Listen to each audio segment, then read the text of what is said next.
Okay, here's the new sink faucet. See, it's the gooseneck. I've only got right faucet, sink faucet. Hello, Mother Panther. Okay. Alright.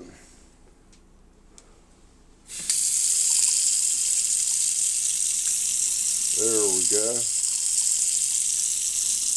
Hey, there we go. Now it's just a matter of putting my tools back up and, getting all this shit cleaned up in here.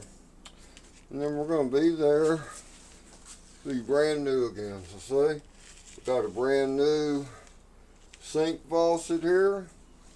Gooseneck. I like the gooseneck design. And then of course there's our new stovetop. And this stovetop has a film on it. I need to wipe it off. It shines a lot more, after it's cleaned up. Okay. I got me some hot water here for my coffee.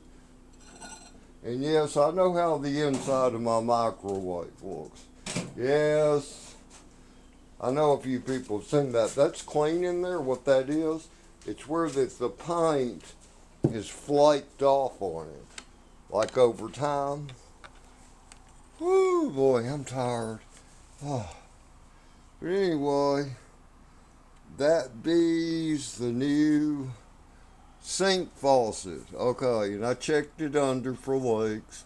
We're okay there, so job completed. Okay, now I get to enjoy the convenience of it.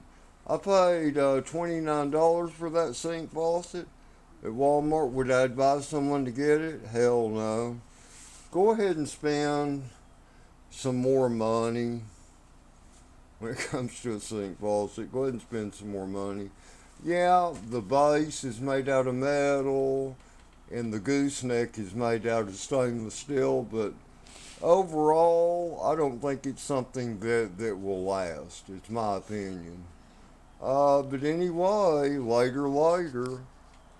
But I do like the looks of it. Thank you, Jesus Christ, for taking care of me and the babies.